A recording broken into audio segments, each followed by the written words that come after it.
माताएं इशारा कर रही है, किसको क्रोध आता है? आप बोलेंगे पति को पति बोलता है, पत्नी को, पर ईमानदारी की बात बताएं ना माताओं, पतियों के भीतर इतना क्रोध नहीं रहता, शांत प्रवृत्ति के रहते हैं। दिक्कत आप लोगों की है, जरा सी देर में तुम्हारे मन का काम नहीं हो तो तुरंत कमला देवी से विमला देवी बन जाती है, तुरंत उसी पर जरा सी। एक पति और पत्नी का झगड़ा हुआ, और पति पत्नी का झगड़ा हुआ और पत्नी ने चिल्लाकर जवाब में दे दिया, तुम तो जानवर हो। अब लड़ाई होती कि नहीं होती इतनी बड़ी बात पर? तुम तो जानवर हो। पति मुस्कुराकर बोला, तू बिल्कुल सही बोली है, तू मेरी जान में तेरा वर। गलत कहा, इतना बोलना था तो पत्नी कह रही है, मैं तुम्हारे लिए चाय बना के लाती। लड़ाई समाप्त, क्रोध गया।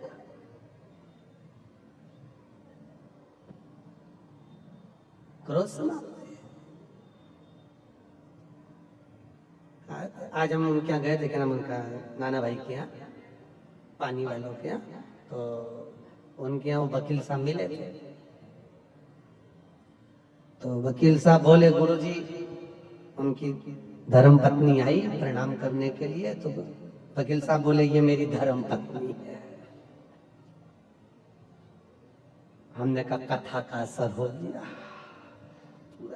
तो हमने कहा धर्म पत्नी क्यों? क्योंकि गुरुजी पहले दिन कथा से बोल रही थी कथा में चलो, कथा में चलो, और मुझे दूसरे दिन से कथा में लेकर आई है, और आप कहते हो जो अपने पति को कथा में लेकर आ जाए वो धर्म पत्नी कहलाती है। हमने कहा बिल्कुल सत्य है, गलत नहीं है, बिल्कुल सत्य।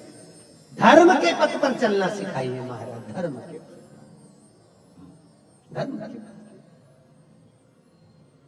आज या शास्त्र कह रहा है, हिरण्यकशिपु ने जो वर मांगा घर आकर देखा तो धर्म पत्नी नहीं है, धर्म पत्नी को लिया तो नारद जी के यहाँ गर्भ का जो ज्ञान मिला था उस ज्ञान की प्रबलता में धर्म पत्नी प्रखर जी महाराज। पत्नी के गर्भ से जो बच्चा हुआ होते से उसने भगवान के नाम का हिलात करा, उसका नाम प्रहलाद हुआ है महाराज। खोलते तेल में डाल दिया,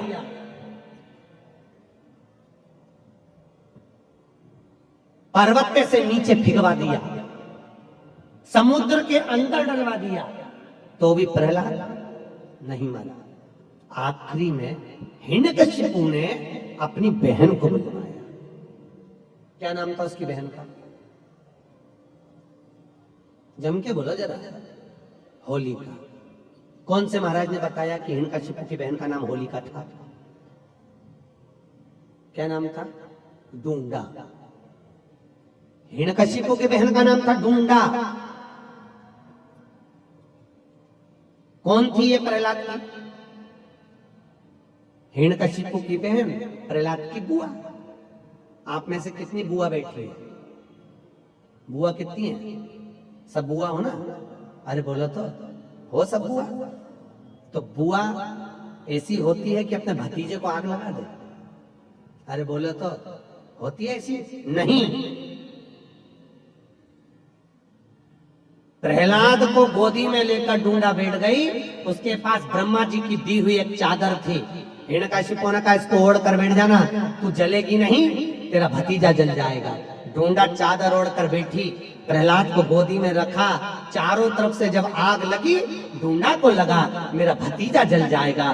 डूंडा ने अपनी चादर उतार कर अपने भतीजे पे डाल दी, डूंडा खुद जल गई, अपने भतीजे को बचा लिया। ऐसी होती है बुआ जो देती है दुआ। बुआ कभी बद्दुआ नहीं देती महाराज। अगर उस दिन बुआ प्रहलाद को जला देती तो उसके बाद दुनिया में कोई भतीजा अपनी बुआ को नहीं पूछता। पर आज भी शादी में, ब्याह में, फंक्शन में सबसे पहले बुआ जी को बुलाया जाता है। आओ। बुआ को इसलिए बुलाते हैं क्योंकि उनने भतीजे की रक्षा करी थी। वो राक्षस कुल में जन्मी थी, राक्षस की बहन थी, पर मरते मरते अच्छा काम करके भगवान की होली, इसलिए हमारे यहाँ मनाई होली। परवारे करमाला वालों तुमने तो उसका नाम ही धर दिया होली। अच्छा काम करके भगवान की होली, इसलिए हमारे यहाँ होली का त्योहार मनाया। नाम था ढूंढा, इसलिए आज भी होली में मोटे मोटे लक्कड़ ढूंढ जलाए जाते हैं। पतली लकड़ियां नहीं, मोटे लक्कड़, मोटे ढूंढ।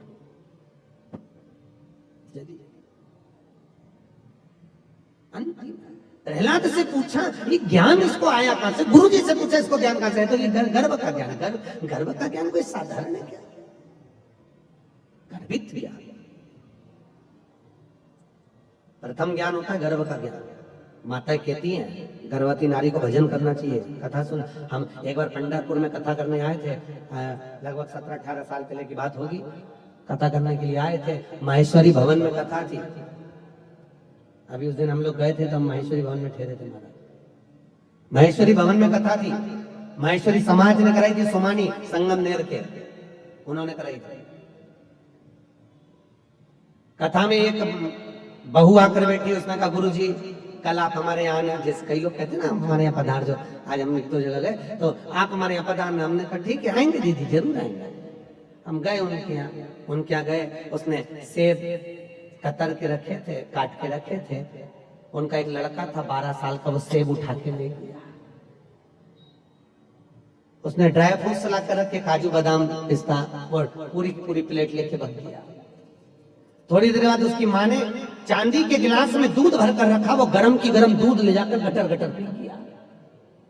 हमारे सामने आता वो उठा के भाग जाता। हमने पूछा दीदी बोली गुरुजी आपका अपमान हो गया, मेरे लड़के ने सब खा गया, तुम्हारा अपमान हो गया। मैं तुम्हारे लिए ला रही थी, उठा के। हमने कहा जान दे अपमान तो चूल्हा में, पहले ये बता कि ये हुआ कैसे, ये बता ये कैसे, वो तो जान दे अपमान तो हुआ। गुरुजी जैसे आप कथा करने आए ना, ऐसे ही जब ये मेरे गर्भ में था तब यहाँ राम कथा चल रही थी। मैंने पंडित जी से पूछा था गुरुजी से, गुरुजी मेरे गर्भ में बच्चा है तो मैं कौन सी कथा पढ़ूं जिससे मेरा बच्चा अच्छा हो?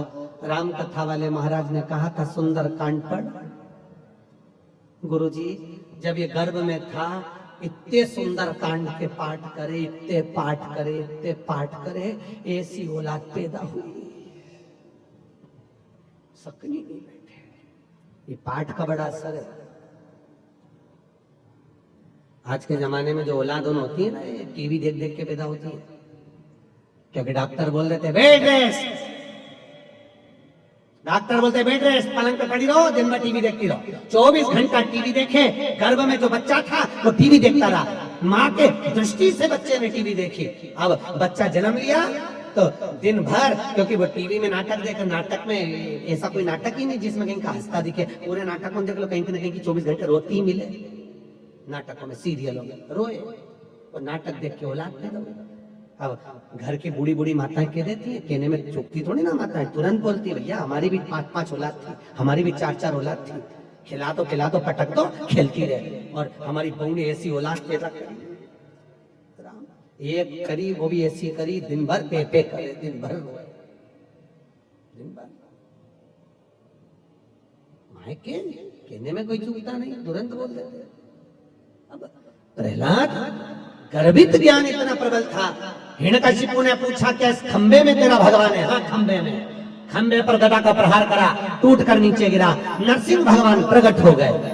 नरसिंह भगवान प्रकट हुए और पहुंचकर हिरण्यकशिपु को पकड़कर ले जाकर देहली पर बैठकर न अंदर मरे न बाहर, देहली पर मारा, न नीचे न ऊपर, जंघा पर मारा, न अस्त्र से न शस्त्र से, नख से फाड़ा, न दिन में न रात में, शाम के समय मारा, न नर से न पशु से, नरसिंह बनकर मारा, और न 12 महीने में मरे, इसलिए एक अधिक कर अधिक मास में मारा। कौन से महीने में? अधिक मास। उधर को फाड़ दिया, आंतों को निकाल कर धारण कर लिया। नरसिंह भगवान की ये यहाँ तक की कथा तो भागवत में भी लिखी है, सुनी कि नहीं सुनी? अरे बोलो तो, सुनी है ना? अब जो कथा वेद व्यास जी ने शिव महापुराण में लिखी वो आ रही है, सुनो ध्यान दो। नरसिंह भगवान का क्रोध बढ़ता गया, बढ़ता गया, बढ़ता गया। इतना क्रोध, इतना क्रोध, इतना क्रोध, क्रोध बढ़ता गया, इतना क्रोध बढ़ा। नरसिंह भगवान इंद्र लोक में गए तो इंद्र का सिंहासन तोड़ दिया, ब्रह्मदेव क्या गए तो पुष्प तोड़ दिया। जहां जाते नरसिंह भगवान कुछ तोड़ फोड़ करके आते। लक्ष्मी जी भगवान शंकर के पास आई। लक्ष्मी जी ने विनती करी, नाथ मेरे पति को क्रोध आ रहा है, इनके क्रोध को शांत करिए, बहुत क्रोध है, शांत करो, थोड़ा क्रोध शांत करिए। शंकर भगवान मौन आनंद में विराजमान थे, स्मरण में डूबे हुए थे, भजन चित्त आनंद में कर रहे थे। आपको पहले भी कथा में कहा, राम शंकर का भजन करते हैं और शंकर राम का भजन, हरि विठ्ठल शंकर का भजन करते हैं, शंकर पांडुरंगा का भजन करते भजन डूबे। जय जय विठ्ठल विठ्ठल विठ्ठला, जय जय विठ्ठल विठ्ठल विठ्ठला, जय जय विठ्ठल विठ्ठल विठ्ठला, जय जय विठ्ठल। सब गाइए, विठ्ठल विठ्ठला, जय जय विठ्ठल विठ्ठल विठ्ठला, जय जय विठ्ठल विठ्ठल विठ्ठला, माझा विठ्ठल पांडुरंगा, माझा विठ्ठल पांडुरंगा, माझा विठ्ठल पांडुरंगा, माझा विठ्ठल पांडुरंगा, जय जय विठ्ठल विठ्ठल विठ्ठला, जय जय विठ्ठल विठ्ठला, जय जय विठ्ठल विठ्ठल विठ्ठला, जय जय विठ्ठल विठ्ठल विठ्ठला, माझा विठ्ठल पांडुरंगा, माझा विठ्ठल पांडुरंगा, माझा विठ्ठल पांडुरंगा, माझा विठ्ठल पांडुरंगा। जय हो, जय हो।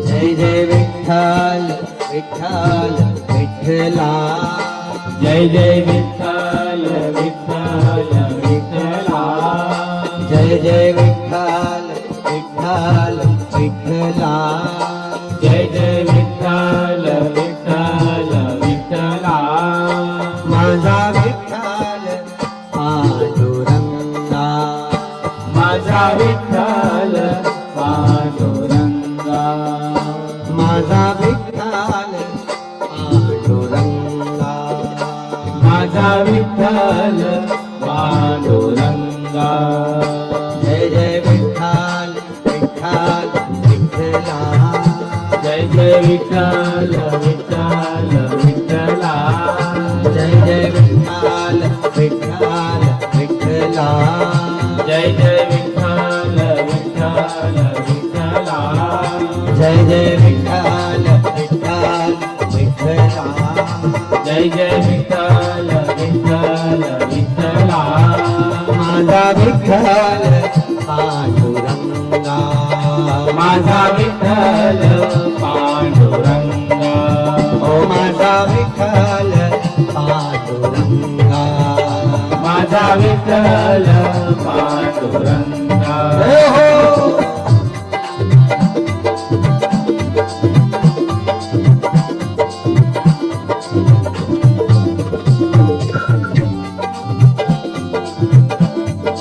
खड़े आनंद दोनों हाथ। जय जय विठ्ठल विठ्ठल विठ्ठला, जय जय विठ्ठल विठ्ठल विठ्ठला, जय जय विठ्ठल विठ्ठल विठ्ठला, जय जय विठ्ठल विठ्ठल विठ्ठला, माझा विठ्ठल पांडुरंगा, माझा विठ्ठल पांडुरंगा,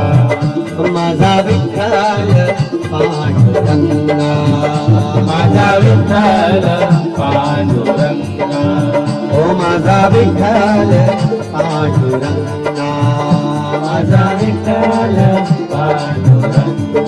बोल पंढरीनाथ भगवान की हर हर महा। भगवान भूत भावन भूतेश्वर शिव से विनती करी, शंकर भगवान की भक्ति में डूबे हुए थे महाराज। लक्ष्मी जी ने विनती करी, नाथ कृपा करो, थोड़ी सी दया करिए।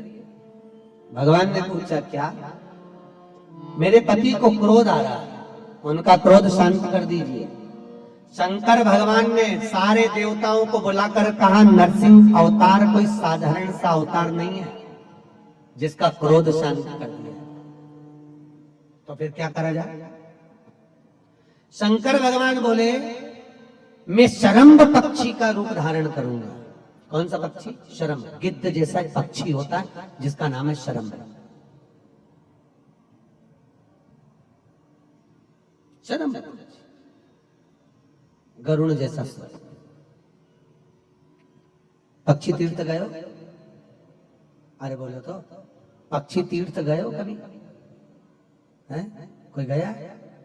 नहीं गए? कभी मौका लगे तो जरूर जाना। चेन्नई से 82 किलोमीटर की दूरी पर है पक्षी तीर्थ, जहां पर सुबह ब्रह्म मुहूर्त में 56 तरह का भोजन लगाया जाता है। और गरुण जी महाराज आज भी उस भोजन को करने के लिए आते हैं। लाखों जनता प्रतिदिन गरुण जी का दर्शन करने के लिए पक्षी तीर्थ जाती है। कभी मौका लगे तो जाकर देखना, मैं केवल गरुड़ पक्षी ही मिलेगा आपको। वो पक्षी तीर्थ में आते हैं, भोजन करते हैं, चांदी की थाली में उनके लिए भोजन लगता है और उड़कर चले जाते हैं। कहाँ जाते हैं? फिर सुबह ब्रह्म मुहूर्त में दूसरे दिन ही आते हैं, दिखते ही पक्षी। शरम्भ पक्षी